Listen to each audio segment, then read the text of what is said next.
All right, let's go ahead and get started with our webinar, which is titled Understanding Applicant Tracking Systems in Your Job Search. Here's a quick overview of what we'll be covering today. First, we'll start by giving an overview of what applicant tracking systems are, what they do, and how they can and should impact your job search efforts. Then we'll go over some essential components of a job description and give some examples of how to use job descriptions to guide what you're including in your job search materials, meaning your resume and your cover letter. We will then discuss some formatting considerations for your resume to ensure that it's clear and easy to read, as well as parsable by an applicant tracking system. And then finally, we'll conduct our live audience Q&A so that you have a chance to ask your questions directly with one of our career experts. So, what is an applicant tracking system? Let's go ahead and discuss that now.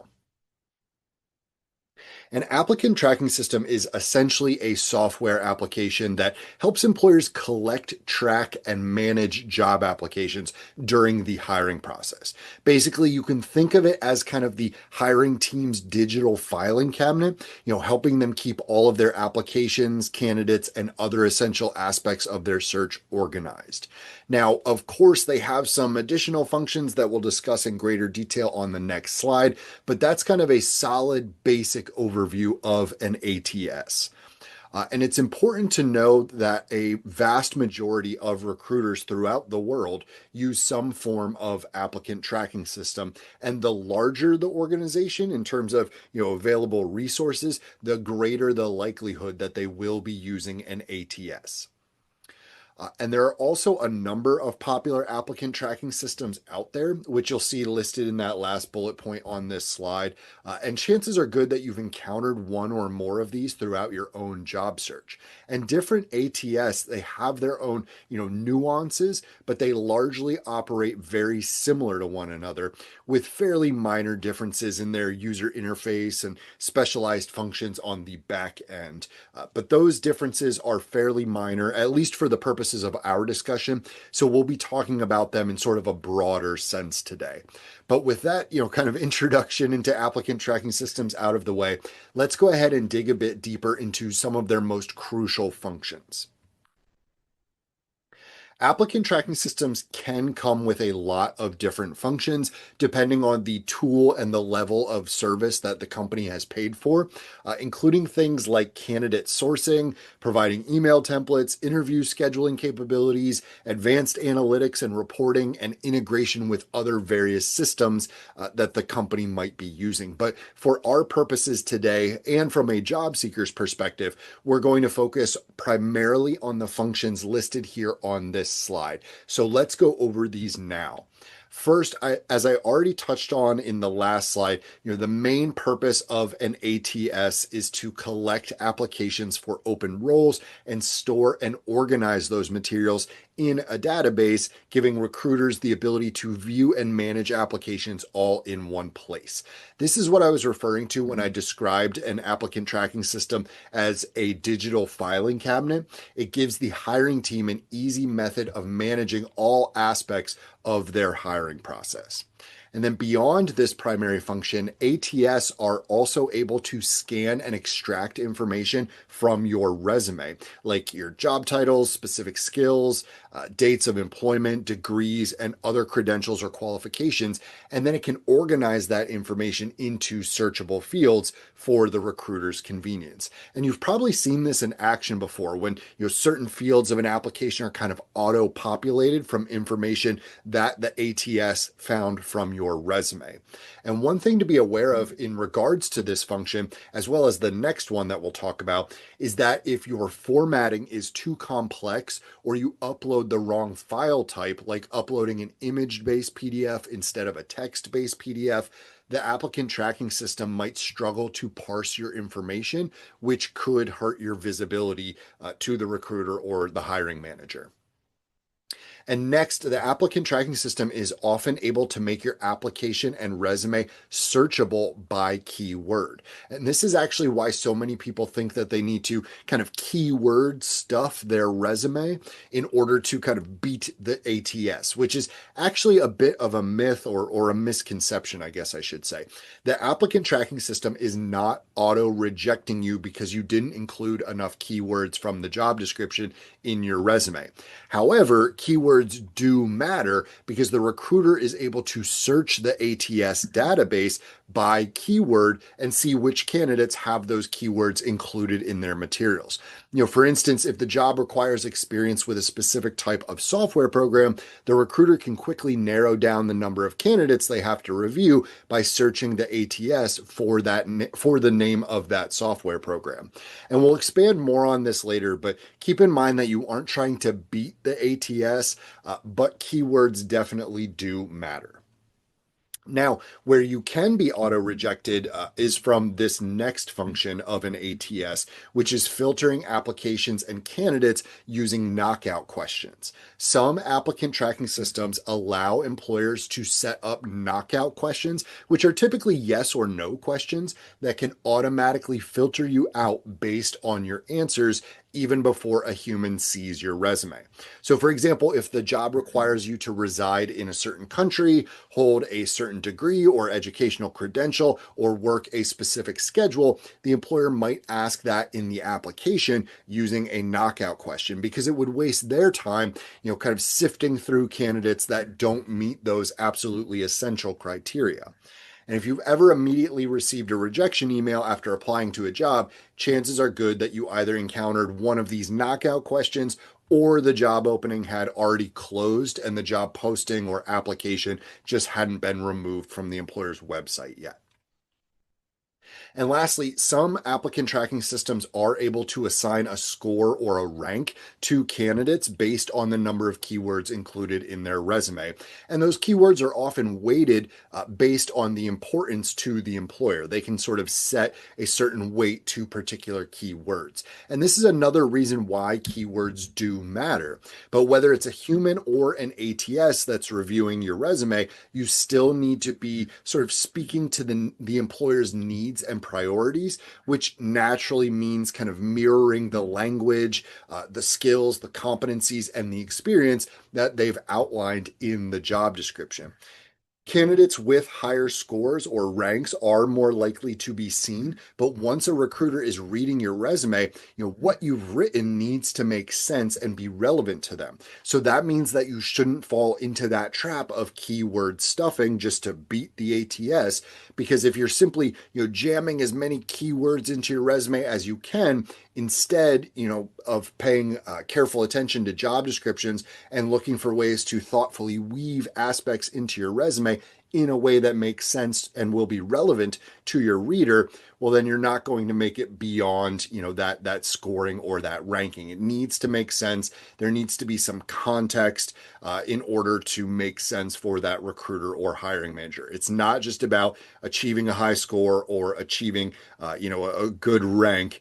So it's essential to strike that balance. You want to mirror their language, but you still need to provide that context so that it will be relevant and make sense. Okay, so while it shouldn't necessarily alter your approach for applying for jobs, because you should be paying attention to job descriptions and considering the needs and priorities of the employer regardless, there are a few signs that you can look out for to try to, determine whether or not you are filling out an application that is being collected by an applicant tracking system. And the biggest sign that you are in an applicant tracking system is if you click on the apply button, whether it's on the company's website or on a job board, and then you are redirected to a third-party site with a different URL, especially if that URL contains the name of a common ATS, like some of the ones we had listed on one of our earlier slides. Now, this isn't always the case. You're not always going to be redirected to a third-party site because some large companies do have their own in-house proprietary systems, but that can be a sign that you might be operating within an ATS as you're filling out that application. Another sign is that the application involves filling out an extensive form, often where you have to maybe re enter a lot of information from your resume, or information from your resume is parsed and automatically filled in for you. You might also encounter mandatory yes or no questions, which can include, those knockout questions we mentioned earlier, or you might get an immediate response confirming the submission of your application. But when in doubt, especially since it shouldn't really alter your approach anyway, it's always safest to just assume that you have encountered an applicant tracking system, particularly because, like we mentioned earlier, the vast majority of companies are using them these days to streamline their recruitment process.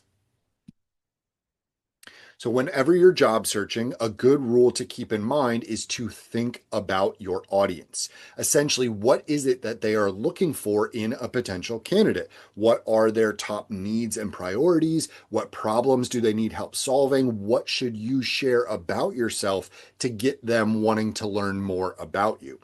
And thankfully, by paying careful attention to job descriptions, you can get a pretty good idea of what matters most to your audience. And once you have that understanding, you want to make sure that you are tailoring your resume for each application to reflect those things that will be most relevant and impactful to your audience. So this means that you are, trying to identify the skills, experiences, and competencies that they are looking for in a potential candidate, as well as essential keywords and phrases, so you can kind of calibrate your resume accordingly and incorporate those items into it wherever applicable. And you also want to pay attention to any preferred and required qualifications that might be listed, as those could be good to include in your resume and might also be asked in the application if the employer is using knockout questions. When you mirror the employer's language by using the type of keywords and phrases that you've identified in the job description, you'll be able to more easily speak to what matters most to them and what will be most relevant to them, while also helping yourself be found more easily through a keyword search, or achieve a better score or rank if the ATS they're using has that feature. So, regardless of whether it's a human or an ATS reviewing your resume, you'll be positioning yourself as a strong candidate for the role by paying that careful attention to job descriptions and then tailoring your applications, mirroring their language accordingly. And then lastly, make sure that you are using a clean and easy to read format. We touched on this a little bit ago, but you want your resume to be able to be parsed. And you also want to be careful about what type of document you are uploading to their system. A Word document tends to be safest, but most ATS will allow you to upload a PDF. You just want to make sure that your PDF is a text-based PDF, not an image-based PDF, because image-based PDFs typically can't be easily parsed by an applicant tracking system. Okay, so because paying careful attention to job descriptions is so important when talking about applicant tracking systems, let's take some time to go over how to analyze a job description effectively. So here on the screen is a sample job description for a customer success manager. I've got the first half of the description on this slide, and then we'll look at the second half of it on another slide. And like most job postings, you can see that it starts with a brief overview of the job, followed by some key responsibilities. And I'm going to pause here for a moment and let everyone read this job description. And while you're reading it, I want you to pay attention to any specific skills, competencies, keywords, or important phrases that stand out to you. And you can simply note those to yourself, or you can throw them in the chat if you want to share those with everyone. But I will pause here and everyone go ahead and review this job description.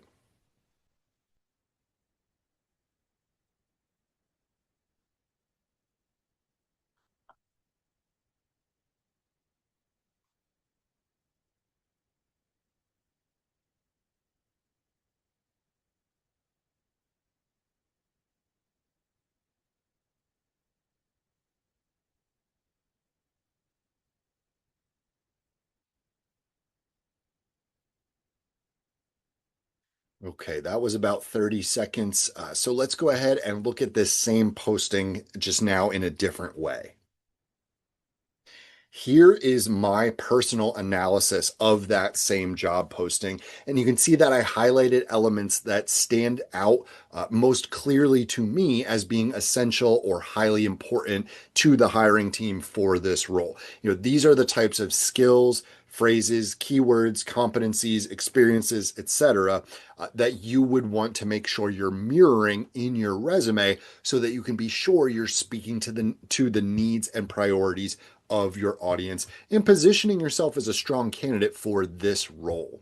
And these are also likely some of the keywords and phrases that the recruiter might use to search their database or that they might rank highly if the ATS is set to scan and score application materials. And it is important to note, though, that we're playing a little bit of a guessing game here, albeit an educated guessing game. But I have no guaranteed way of knowing if my analysis is 100% accurate. There might be certain things that I highlighted that they don't necessarily care about that much, or there could be things that I didn't highlight that they might care about. But the important thing is that you are paying careful attention to the information your audience has provided you and doing your best to demonstrate that your background aligns with their needs and priorities. You're not going to do this perfectly every time, but you really don't need to be perfect. And you will get better at this the more that you do it, and it will help you stand out from the crowd, most of whom is just sending out kind of cookie cutter, one size fits all resumes when they're applying for jobs. And now let's go ahead and take a look at the remainder of this job posting. Okay, so now here we have some required and preferred qualifications, which is often something that you'll see in a lot of job postings, but of course it's not in 100% of job postings. But these two sections in particular can be extremely helpful in preparing your application materials, particularly the required qualification section. If you remember on the last slide, I mentioned that we're often forced to make some educated guesses on what will be most important to the recruiter or hiring manager. But with this type of section, these required qualifications, they're listing some of the things that we can be sure are extremely important to them. So important that they consider them to be requirements of the role. And it would absolutely be beneficial to have this information incorporated into your application materials wherever it makes sense. And you might even encounter some knockout questions related to these qualifications. For instance, if we look at that first line, I wouldn't be surprised to see a knockout question asking, do you have at least 2 years of experience in a customer success, account management, or related client facing role? And similarly, I probably want to make sure that I'm including somewhere in my resume the keywords customer success, account management, and probably client facing as well. And then the preferred qualifications, those are also important, but likely to a somewhat lesser degree. That being said, you'd still want to try to incorporate keywords and phrases from that section into your application materials wherever relevant as well. And let's take a look at what some of those keywords and phrases might be on the next slide.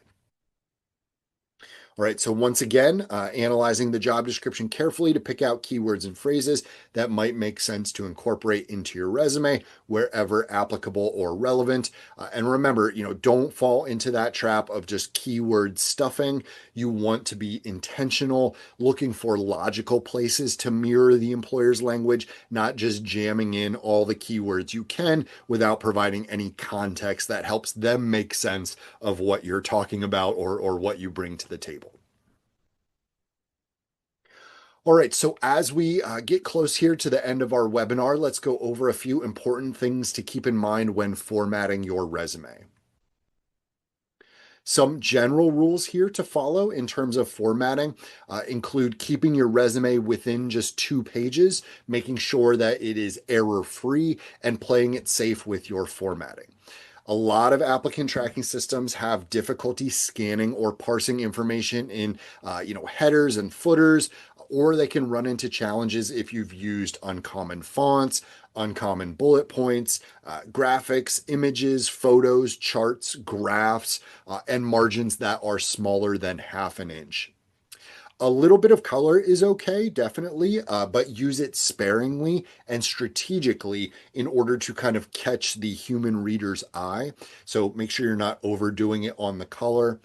And if you are applying within a more traditional industry, it might be smart to just stick with a more traditional black and white resume, perhaps with a little bit of like gray shading, like around your sort of section headers, perhaps, just to kind of break up the white space and the writing a little bit. But let's now take a look at some of the nuances of the top, middle, and bottom portions of your resume. So I'm sure most of you know, but you want to begin the top portion of your resume with your name, big and bold, followed by your contact information, including your phone number, email address, and your location, minus your street address. You don't need to be that detailed. And then your LinkedIn URL or your website portfolio, if that's applicable or relevant to your field. Then you want to include a professional summary and key skills section. Often it can be a good idea to include some type of a tagline title that reflects the title of the role for which you are applying. And you can either include that directly beneath your name or before your summary, like you see on this sample with the technical program director. And your summary and key skills section, that's where you want to focus the bulk of your tailoring efforts because they are sections that are most likely to be read first. So, following that strategy of focusing the bulk of your tailoring efforts on your summary and key skills here, what you can do to kind of save you time is you can have a base resume of sorts, or maybe you have multiple base resumes if you're targeting different types of roles. And that base resume should be kind of tailored in a general sense for your target role.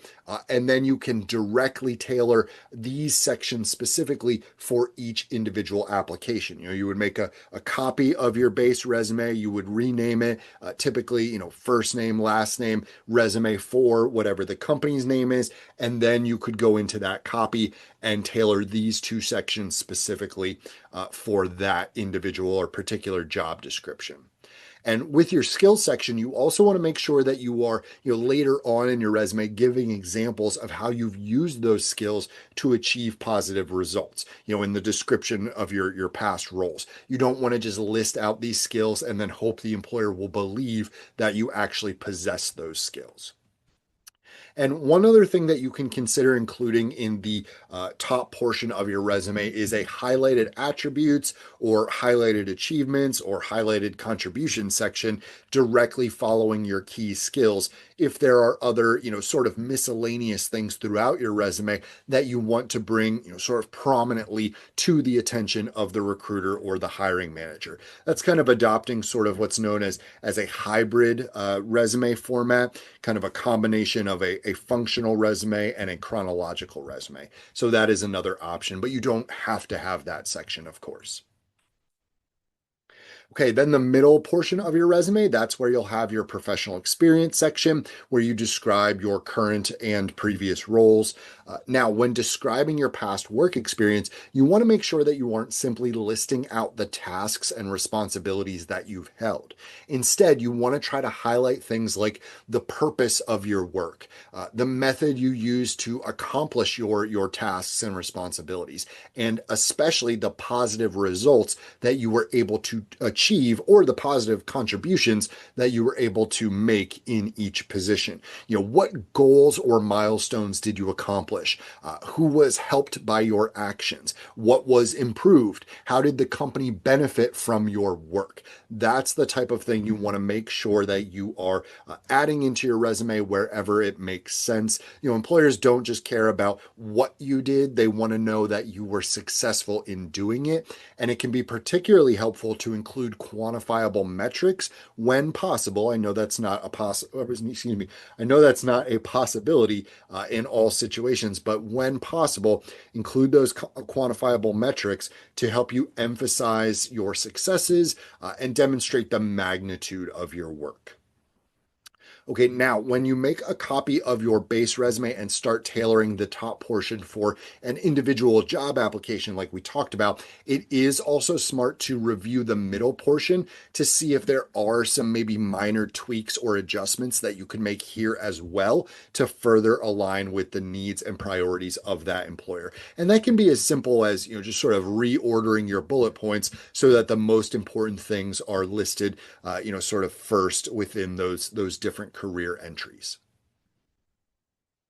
And then finally, the bottom portion of your resume, this is where you'll include things like your technology skills, your education, relevant training or professional development, or other things that could be important to the employer. And when applying for remote jobs, it is particularly important to show the remote communication and collaboration tools that you're familiar with, as well as any, field or industry specific technology programs. And for your education, remember that you can remove your graduation dates if you graduated more than 3 years ago, because really, only recent grads need to include those dates, though, as I'm sure you've seen, some applications will ask for that information anyway. All right, a couple more things before we move on to our Q&A, starting with some common questions about applicant tracking systems. The first there, what if I don't have a degree? Is that going to impact my chances of being found in an applicant tracking system database? It is a good idea to add terminology for listing a bachelor's degree for that very reason, because so many jobs require a bachelor's degree. So, for example, you could put, if you don't have a bachelor's degree, you could put 10 plus years of experience in lieu of a bachelor's degree. That will still allow you to be found or ranked appropriately if the employer searches for the term bachelor's degree. Next, there, how important are keywords in your resume? Vary, like we've talked about, but not because you're attempting to beat the ATS, but rather because you need to take the time to mirror the language that the employer uses in the job description so your resume aligns with their top needs and priorities. Now, I do want to note that this doesn't mean that you can only apply to positions where you meet 100% of what the employer is looking for. Typically, if you have about 60 to 70% of what they're looking for in the job description, you can consider yourself a solid fit. A job description is an ideal wish list from an employer, and they almost certainly will not end up hiring someone with all of the qualifications that they've listed. Next question there, are recruiters looking at my resume? Yes and no. Some will go through all of the applications that are submitted. Some will search their database by keywords and focus on those. And some will go by ATS scoring or ranking if they're using that feature and only search through those. That's why beyond tailoring, it's also smart to be an early applier, because you're more likely to get noticed if you get your application in there when the application pool is still fairly small. And then last there, I'm tailoring my resume, but I haven't seen results. There are a number of different variables involved here. Have you taken the time to really identify your target role? How many jobs have you applied to? Are you taking the time to tailor your resume for each application? Are you including a tailored cover letter as well? How is your resume formatted? Are you engaging on LinkedIn and other social media platforms to increase your visibility? Are you researching companies and attempting to network? All of those things can impact the length of your job search. And the average job search takes 6 to 8 months, but that's just the average. So it could go beyond that. There are a lot of reasons that maybe you have hit a wall, so to speak, but do keep pushing forward, trying to make those adjustments and improvements wherever it makes most sense, and you will eventually reach your goal. Okay, so now some additional resources to mention that you can use to help with writing your resume. FlexJobs does maintain a library of samples to help job seekers with a variety of job search needs, including resume samples and a guide to help you tailor your resume for each job. And you can find a link to these samples in the resources section of this webinar.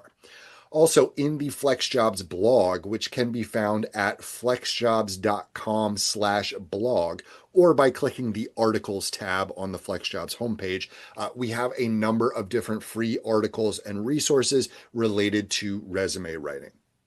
You can also use different generative AI tools like ChatGPT, Google Gemini, or Microsoft Copilot to help you refine your resume. Just make sure that you aren't simply copying and pasting what the AI tool provides you, and you are instead, using it to help you review your own writing or brainstorm ideas for things that you can then add to your resume in your own, tone and style of writing.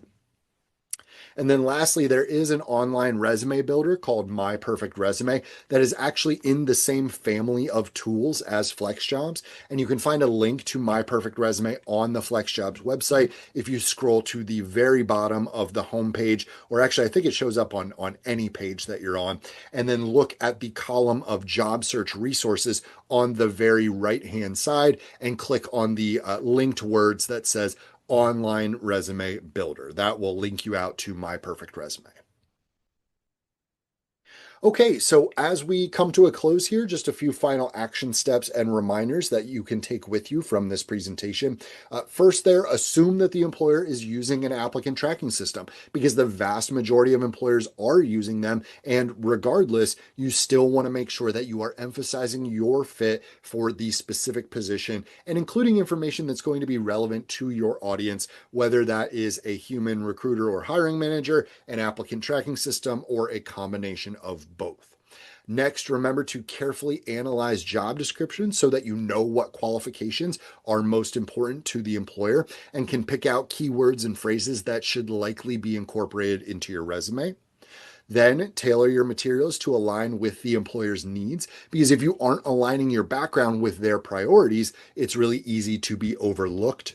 And remember to check your formatting because your resume should be clear, concise, and easy to read, as well as uploaded in an appropriate document format, meaning a Word document or a text-based PDF if the system allows those types of files.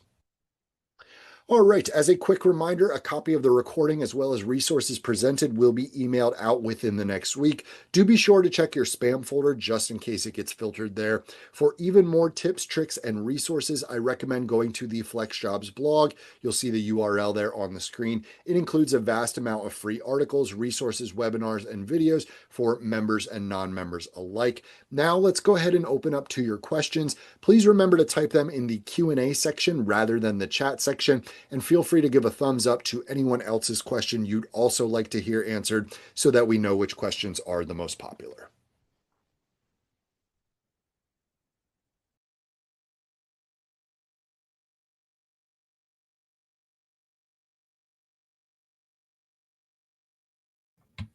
All right, everyone, we are going to move into the Q&A portion of our webinar now. Before we dive into your questions, though, could someone just confirm for me in the chat section that you're able to hear me clearly? All right, somebody's on the ball and threw a yes in there. So thank you very much.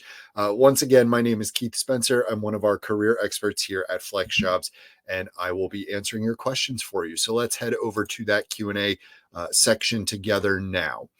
So our first question here, this person is saying that they've had applications ask if they want to opt out of the ATS process when they submit their resume. Should they do that? So this is something that is becoming a bit more common as more companies are giving candidates, some choice in how their application is processed. And in theory, opting out does seem like a potentially good idea because your resume and cover letter and application are presumably sent directly to a recruiter in their original form for them to review rather than having it parsed through the ATS system. But there is no guarantee that recruiters are actually going to review all of the opt-out applications manually. So you are kind of risking it there. In most cases, staying in the applicant tracking system, that process is probably going to help you rather than hurt you, assuming that you are, following the advice that I shared in this presentation, making sure that you are paying careful attention to job descriptions, trying to, speak to the needs and priorities of the recruiter and hiring manager, trying to mirror some of the language that you saw used in that job description, including some, critical keywords and phrases, things like that. So if you are, following those correct steps, it shouldn't really matter if it's an ATS or a human that reviews your resume first, because both are going to see that you are speaking to the needs of that they have outlined in that job description. So I personally would not be opting out of the ATS process, unless the only way that I would say opting out might be a good idea is, like, let's say you are in a very creative field, and so you do have a lot of like heavy graphics or maybe some creative elements on your resume, the type of format that doesn't necessarily get parsed well by an ATS. That might be the only situation in which I would personally opt out. Otherwise, I'm making sure I'm tailoring my resume as effectively as I can and taking my chances with that applicant tracking system. So hopefully that is helpful for you, and thank you for asking that question. Next person here is asking what role do cover letters play in applicant tracking systems? And this is a good question. Some people wonder, like, does the ATS look for keywords in my cover letter as well? Or does it allow it to be searched by keyword, just like it would with my resume? And it's a little bit tricky to answer because some do, some don't. There are applicant tracking systems out there that allow for, parsing of cover letters, that allow cover letters to be searchable, by keyword, but then others don't. So more often than not, your cover letter is going to come into play when you actually have the recruiter reviewing your materials.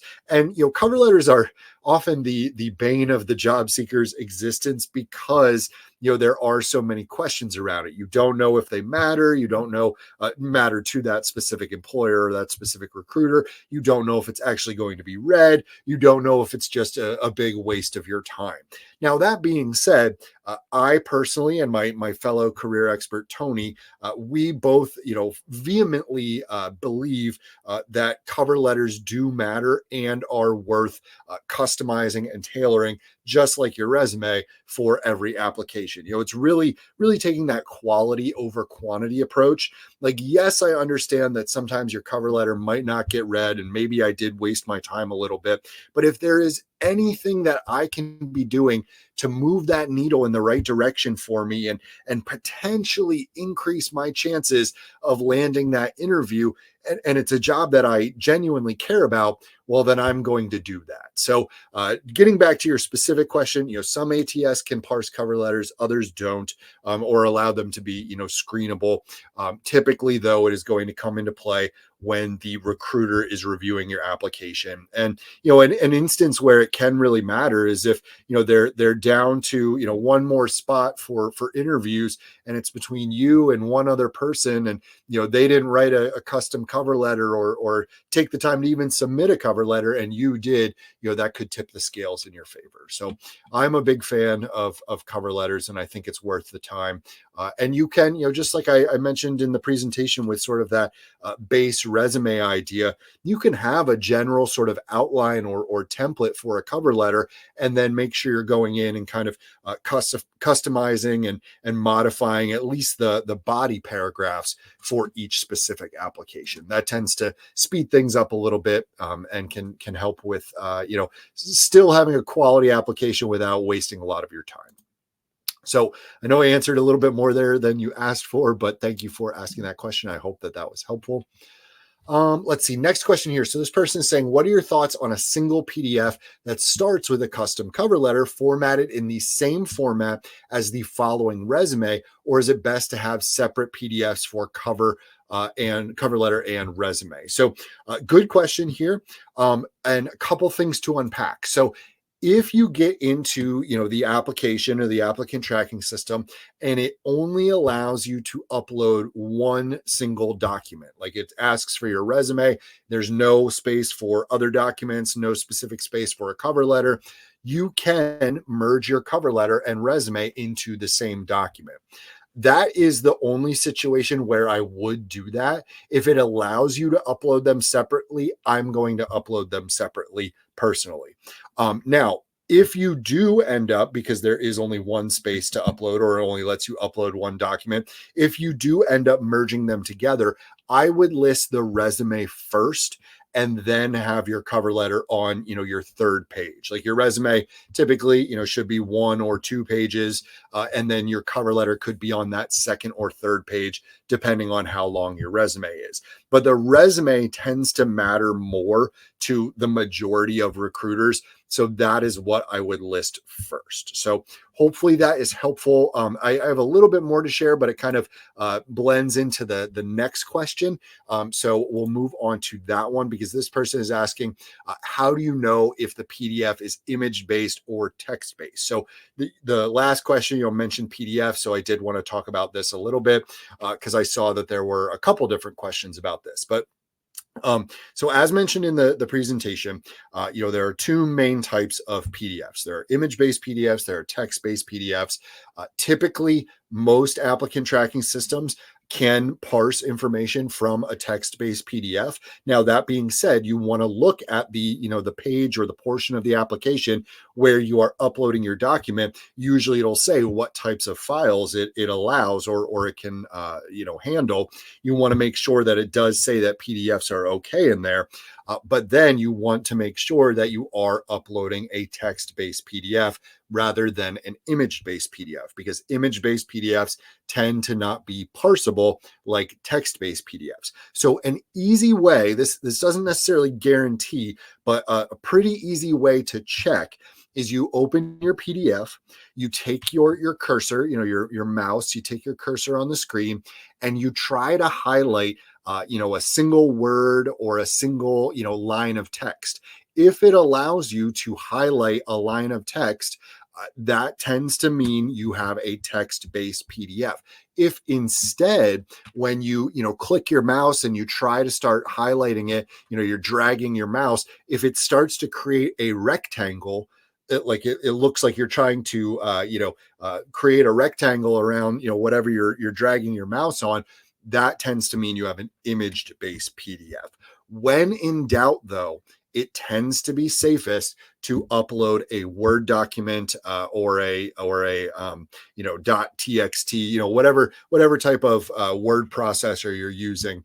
It tends to be safer to use those types of documents for the ATS. Now, you could, if you are emailing your resume to someone, it tends to be safer to use a PDF. And then it doesn't matter if it's a text-based or an image-based PDF, because they're just opening up on their desktop. They're not having an ATS parse any information from it. So if you are unsure, if you have issues with worrying like I do, it tends to be safest to just upload as a Word document. But you wouldn't want to send a Word document via email, because sometimes, depending on what OS you have on your computer versus mine, or maybe they open it on a mobile device or something like that, then the formatting can get a little mixed up. So hopefully that's helpful for you, and thank you for asking that question. I'm glad that you asked for clarification there. So thank you.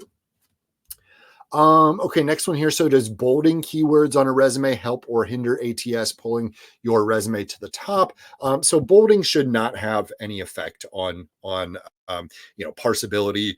It's not going to impact, just because you had a keyword bolded and someone else didn't, doesn't mean you are going to, score higher or be ranked higher or anything like that. But bolding is a good idea. Some strategic bolding, at least, is a good idea for when that human reviewer is looking at your resume. Usually on my resume, I have my name bolded at the top. I have my different section headers bolded. I have, my job titles bolded in my experience section. The title of my degrees in my education section, I have those bolded. So there's certain things that you're trying to draw the eye to. So bolding can definitely be helpful for that human reviewer, but not necessarily going to impact the ATS in any way. So thank you for asking that question. Okay, next one here. So this person is saying, what do you do when you have skills from many years prior?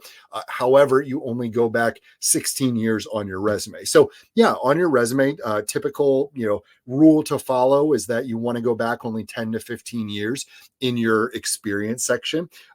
Two reasons for that. The first reason is that you want to present the most recent and relevant work to that employer. But then also it has the added benefit of helping you avoid, potential biases related to, age or ageism.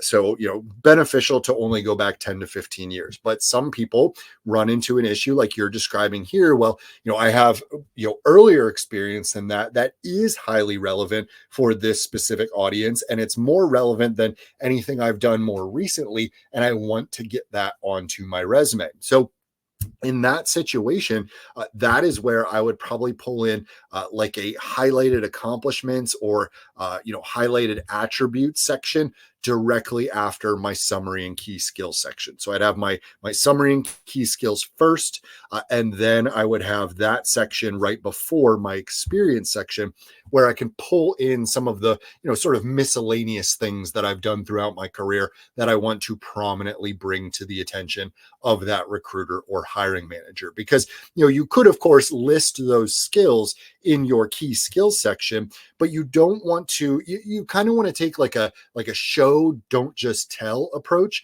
You don't want to just list skills on your resume and hope they'll believe you that you actually have those skills. You want to provide some context and some background and show the results you were able to achieve by leveraging those skills. So that is the approach that I would probably recommend there. And assuming that it won't make your resume too long, one other thing that you could do either instead or in addition to what I just recommended with that highlighted attribute section is you could also craft an additional related experience section right after your professional experience section on your resume, where you have, one, maybe two max of those, more or of those earlier jobs, I should say. And you have, just 2 or 3 bullet points where you include, the most relevant and impactful things that you did or accomplished in those roles. So that is what I would recommend in that situation. And thank you for asking that question. All right, we are a couple minutes over our time here. Let's see, I think I could probably squeeze in a couple more questions here. Okay, this one I think we already answered. This person is asking about, readability of PDFs on with the ATS, or is a plain document, Word document safest? I recommend, if you are in doubt at all between what type of PDF you are working with, a Word document does tend to be safest. Just wanted to reiterate that in response to your question there, and thank you for asking that.